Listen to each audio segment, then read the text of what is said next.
I'm Jensen. I'm on the advisory council for Bell, and I'm president of Ironlight Labs.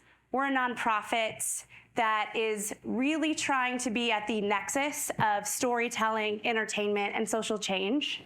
So our vision is a world without limitations on human potential. And our goal is to tell 10,000 stories to change 1,000 laws. And I've been so inspired and energized, hopeful by today's conversation. I came in from Denver. And I have the privilege to be in conversation with really two very amazing women who are leading the way in social change at major studios. And so with that, I want to introduce two people that I hope you really understand what they do at their jobs and the role that it's playing in the conversation that we're having today. And so Nicole Starr is the Senior Vice President for Content, Representation, and Impact at Participant. And then we have Erika Soto, and she's at MTV Entertainment, and she is Senior Vice President of Impact Strategy.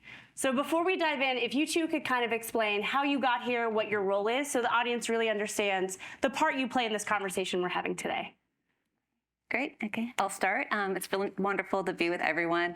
I created this role and kind of made up my title, so I will explain what content representation and impact means. First, I'll say I've worked at Participant for 10 years now. We are a leading entertainment company creating feature films, documentaries, and TV series, all with the mission to compel and inspire social change. And so I started at Participant working in social impact and really designing social impact campaigns that connected our stories with nonprofits who are really doing the work on the ground to accelerate the change that our stories were shining a light on. And then about a year ago, I moved into this new role, which really allows me to apply a lens of impact and issue-based insight into the very beginning of our development process. So instead of just working on the back end and on the campaigns, we're really thinking intentionally about the impact of our stories as we're bringing them into the participant world. And with that role, I'm also applying a lens of representation. You know, how are we representing the different identities and communities that are featured in our story? And so that journey goes on from again, day one of development through our content greenlight. And that way, by the time we greenlight a piece of content, we really know that impact potential and where we're going to go with the campaign. Hi, I'm Erika Soto. It's so great to finally meet Joe and Nicole, not on Zoom, in a prep session, and to be with all of you here today. I am a Vice President of Social Impact Strategy at MTV, or I should say Showtime / MTV Entertainment Studios and Paramount Media Networks at Paramount Global. Which you'll understand, media, it's wild, but I think part of why I say that is because I'm a bit of a newcomer, because my background is in working in politics, in partisan politics. And the reason why I work in entertainment now is because after many years of working in Democratic political campaigns, candidates, and issues, I saw, and I still believe in that. That doesn't change, but I saw its limitations. And I really saw those limitations in my role prior to coming to work at MTV, which was as the founding chief communications officer at Everytown for Gun Safety and Moms Demand Action. So through the lens of this very critical, pressing issue that has affected all of our lives, and some of us even more than others, I saw that, you know, the things that we were doing, the politics, the campaigns, the spending money, the polling, the white papers, could only go so far. And that when I was able to create partnerships with The Daily Show or Keeping Up with the Kardashians, that so many more people understood what the problem was and how we needed to fix it. I will tell you that when Kim Kardashian, this was years and years ago now, but when she tweeted about background checks and how that was a basic common sense reform we should all be for, that's what did it. Even though we had written many talking points, many polls, the numbers were already with us, but we needed to break out of the ways that we were already doing things. And I understood that culture, movies, TV, music was art, how we were going to reach people to understand the most critical, pressing issues in different ways and move us towards the world we want to live in, the country, how we want to treat each other. And so I left Everytown. I started to work for, known people. Chad is here if you all know him. There are many generations of MTV social impact, pro-social people, because it's a brand and a company that has been working on this going back to Choose or Lose, Rock the Vote. We've been talking about nonpartisan youth voter engagement for decades, and so I get to stand on the shoulders of those giants who really began that work, and also figure out what's the new way, what's the new frontier for how we can go beyond just entertaining our audience and move them towards action on social issues. Very well said. So Nicole, can you let folks know why you do this work and how you see the unique power of storytelling being used at this moment in America? Yeah, absolutely. First, I'm going to give a shout out to Chad as well. He's like the first person that hired me at Participant, so I appreciate that. I do this work because it is just who I am. It's a part of me. From really early on when I was a kid, I lived in a small town. I grew up in Bakersfield. There's literally nothing to do. So I spent all my time at the movie theater. And I loved the experience of seeing movies. And really, as we were talking about earlier today, being transported, to places I'd never been before. And I was just hooked. But I also realized very early on the power of stories to really shape the way we see the world, the way we see each other. Sometimes you meet people through a story you've never met before in real life, and there's real power to that. And so I knew early on that I wanted to be a part of creating stories that had an impact on the world. And so that's really what drew me to Participant. And I would say that, the power of story right now in this moment is really so critical, because it is such a accessible, safe way to really open our minds and our hearts to things that we just may be struggling with, or may not even, be thinking about, and just sort of really helps us understand something better. But it also really creates community and brings us together. And there are just so many universal takeaways we can have in a film that apply to our own life. And I think as I think about different films that moved me, and also just sort of this moment in time, one of the first films I saw that was a Participant film was before I started. It was called Waiting for Superman. And it was just this beautiful documentary about this journey of children and them going through the education system. And I mean, I fell in love with these kids. I fell in love with these families. I was rooting for them. And I still remember the feeling I had at the end of the movie when they were going through the charter school lottery system. And it's like, is their number going to be drawn? What's going to happen?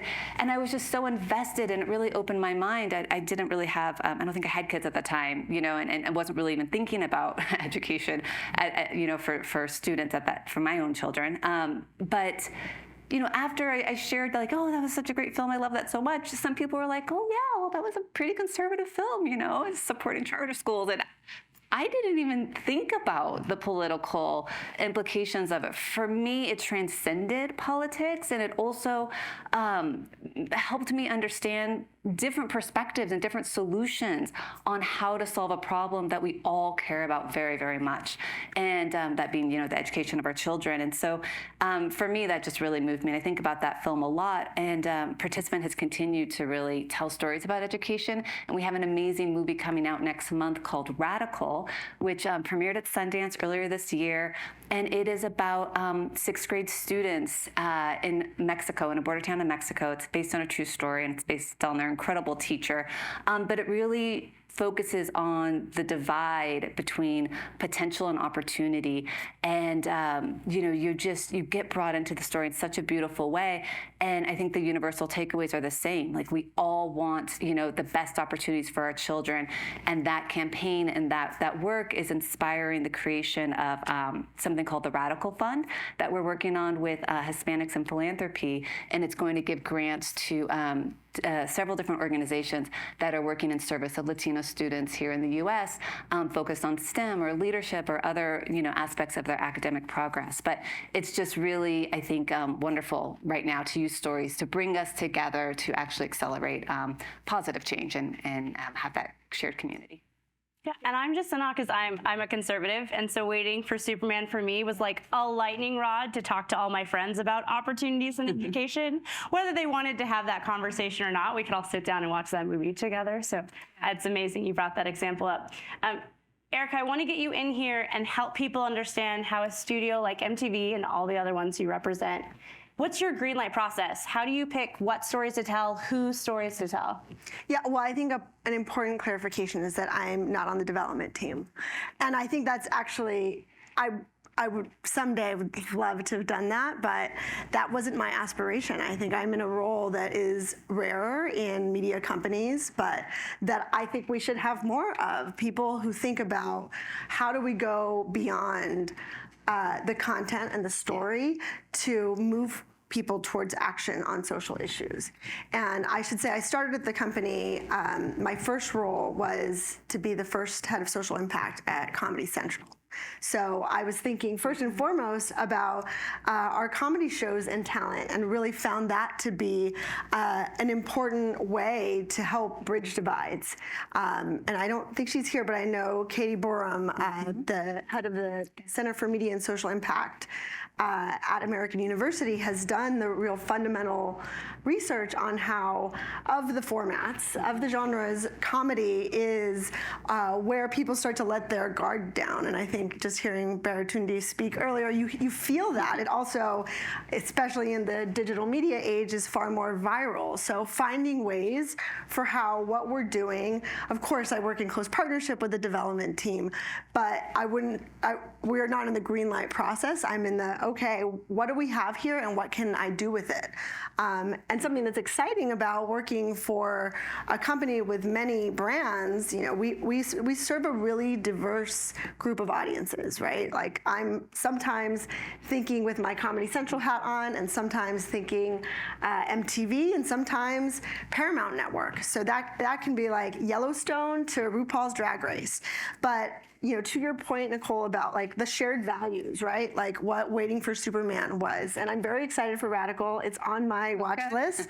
It's giving me, as a woman who grew up in El Paso, strong stand and deliver vibes. Yes. My parents were public educators, and I'm excited about it.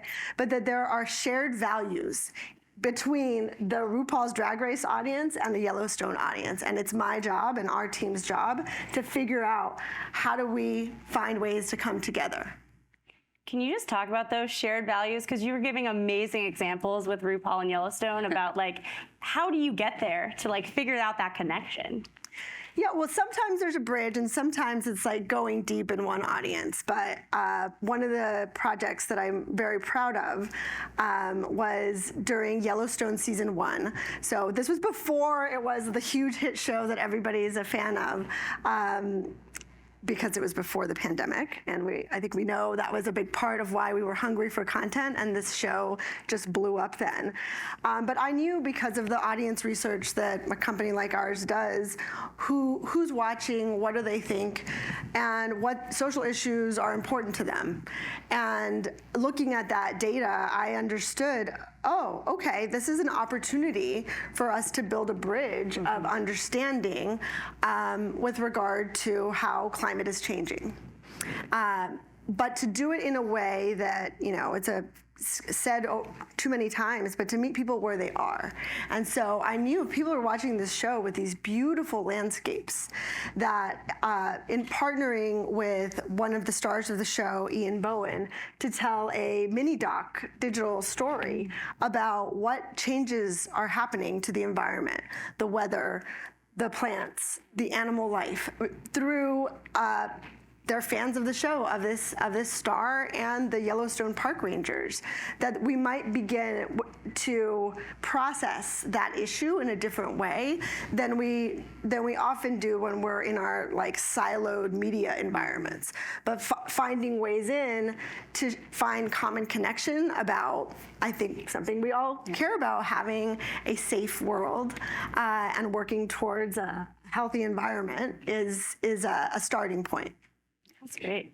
And Nicole, when you're strategizing around social impact, what, if any, role does America's current partisan divide play into that? It's a great question. I mean, we do believe that storytelling can help bridge that partisan divide, but we really think about stories that bring us together and not stories that are divisive. And so I think that really we're thinking about what are the universal stories that, again, can bring a wide audience together around a shared common cause and a common good. And so thinking about the impact campaigns, it's a very similar way. We think about who are the champions of this issue, who are the people that are going to want to really see themselves in the story, but also elevate this story and create change around those issues. And so that can be nonprofit leaders, activists, politicians who see the story as being able to accelerate their work, and just other leaders that are really seeing that opportunity to build coalition and to build unity and come together. And I think, Ibu was saying earlier today, when you see a story about progress, you're going to be more inspired to create change around it. And I think that that's what we're really thinking about strategically. Who are those champions that are going to be inspired by that progress and come together? I love that. Yeah. And Erika, you've talked a lot about bringing people together, bridging these divides. In your opinion, do you see a commercial incentive for this type of storytelling, or what needs to change so we get more of this type of content that you're spearheading? I do. Yeah, I think it's a loaded question. I hope you say yes. And I think, look, to this question and the earlier one about our green light process and the development, like we are working in close partnership to affect stories that we want the widest audience possible. We have money to make, right? And I think we're finding our way there.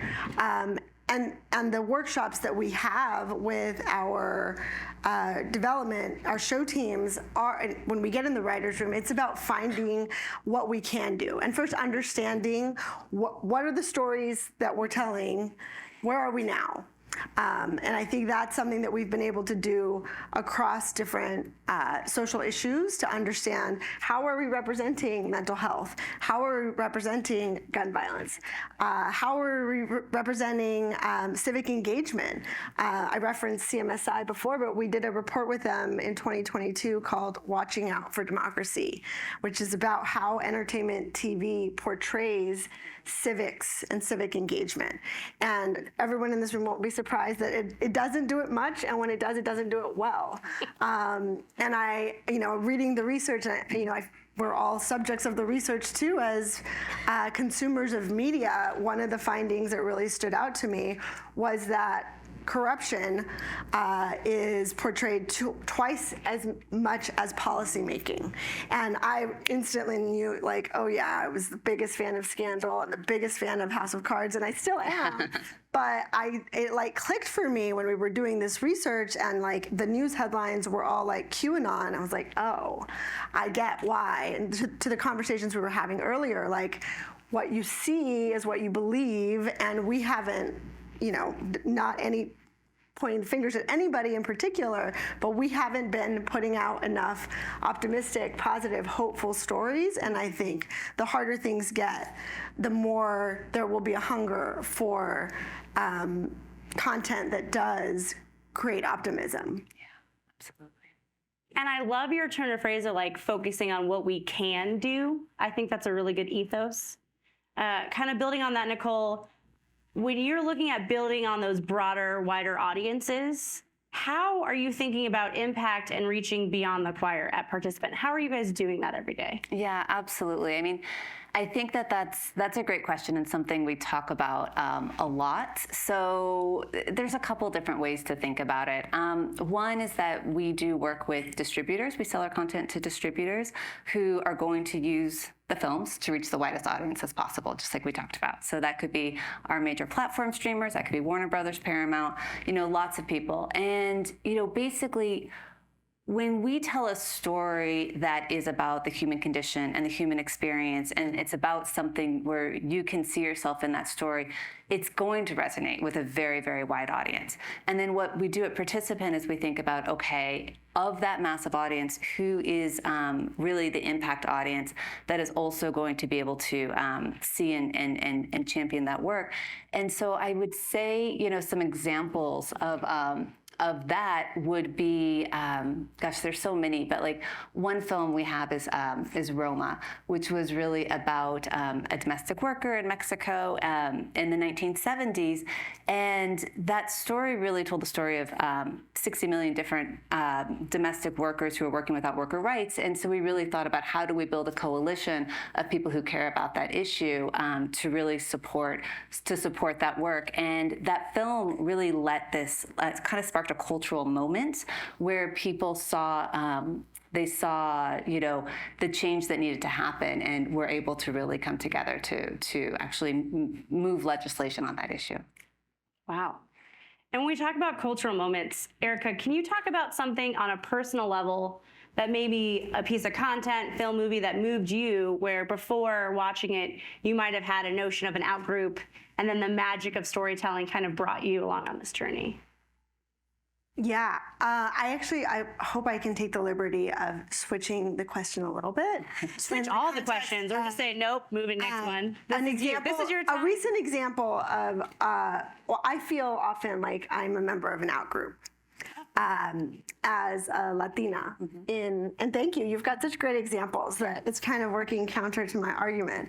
But I was so excited to take my kids to Blue Beetle this summer. Absolutely. If you haven't seen Blue Beetle is the first Latino-led superhero movie. And it was meaningful for me because I've also seen all of the superhero movies because my kids are very into this genre. But I didn't watch them growing up either. And whenever I had a kind of similar question to this about what piece of content, what film was meaningful to you, I've been saying Selena for like way too long. And so it was meaningful in the context of, and of course I see myself in other people's stories. It doesn't have to be the exact same identity. I think that's a beautiful part of humanity. However, being nearly 20% of the American population and nearly 40% of the California population and nearly 50% of LA County. Yeah. Do you feel that in this room? Because I don't. And only 2% of movie leads. 25% of ticket sales. Yep. This is a thing. I'm an out group, even though you're just not seeing enough of me. So I hope that will be, and many others of us who don't feel represented. It's not a proportional thing. It doesn't need to be tit for tat, but I do think that is something that should be a part of the conversation of new American stories of us. 100. Here. That was beautiful. I mean, Nicole, how can we build on that? Like, how can storytelling help Americans be more receptive, help solve some of these things? As we're talking about ticket buyers, they're there. Yeah. How do we help that? No, I think it's so important. It's something that I'm really passionate about, and really thinking about how do we tell stories about all of us and not just some of us. And you look at the success of films like Coda and Crazy Rich Asians and Black Panther, and some people are like, oh, but those were just really big films. It's like, no, they were big because we, the audience, made them big. There is such a discrepancy in representation of so many different groups and identities, and really distributors are leaving money on the table by not telling these stories. And so, so that's a huge opportunity. And I think also at Participant, we think about, telling stories about all different types of people, but thinking about Americans, we tell stories of people who live all over the country, people who work on oil rigs, people who, again, are domestic workers, or when I think about this kind of like bridging divides and creating empathy and understanding for people in different parts of our country, I think about American Factory, which was a documentary we produced a couple years ago, and it was about a factory that had shut down in Dayton, Ohio, Ohio, a GM factory, and it reopened with Chinese, through a Chinese company. And you really got to experience and have a better understanding of what it meant to those workers to have the plant reopen, what it meant to have, Chinese ownership, what it meant to be struggling, but also what it meant to succeed. And I just think that, by telling stories of whether it's different identities or communities or workers' experiences, you just really start to understand what we're all going through. And again, those shared experiences, and have more empathy. And that empathy can, again, shift to that cultural understanding the way we are. I think we could all lead a little bit more with empathy and a little less with some stereotypes. Bring people in, don't call them out. I love that. So we've got about 5 minutes left, and we have an incredible room here of folks. It's really exciting to see they're actually interested in social impact. I don't know how many of you think about that all day. I don't think we're representative of the population who knows what impact producers or social impact is, but I want to give you two time to really wrap this up of what's one takeaway you have for these folks that are especially listening right now on social impact and storytelling and what we can do. Wow. I actually was what we were talking about in the panel before was really resonating. I think that all of us who are storytellers or work in this industry are change makers, and we really have to recognize the power that we have. Any story you tell is impacting someone. Either they're seeing themselves in it, it's shaping the way they understand something, and there's just such great power in that. So it can be a comedy, it could be a drama, it could be a thriller. I mean, Get Out. Like, there's just so many great ways of telling these stories that move us and impact us. And I think that just take that to heart, to know that literally everyone in this room that has the ability to market a film, put money behind all the films that are, that we don't see a lot. Put money behind Blue Beetle, really get those out there. If you're a marketer, if you're a storyteller, if you're a writer, you're a producer, you're a director, you're a genius, whatever you are, just just recognize your role and make impactful stories. And we're here to help. There's a lot of cultural consultants and impact producers that are here to provide support and cheer you on. Yeah, I would just add, I agree. I think we're all impact producers, whatever we do. And I think even in a more personal way, that we can, the conversation earlier was about asking questions and listening. And I think that is also about your role as a friend or a parent or a partner or a manager or a colleague. Mm-hmm. And I think just bringing that into existence is that's being the change, even if you aren't a showrunner or a writer. There's a role for all of us to play in moving towards the future that we want to share together. Thank you both so much for this amazing conversation, your insights, and I hope through Bell there'll be a lot more of this. I would just love to hear you guys for an hour, honestly, so putting a plug in to bring them back and do more of this. Before we bring up the folks for the final panel, we have a few words from another advisory council member of Bell. He's the CEO of Search for Common Ground, Shamal Idris. Thank you guys so much.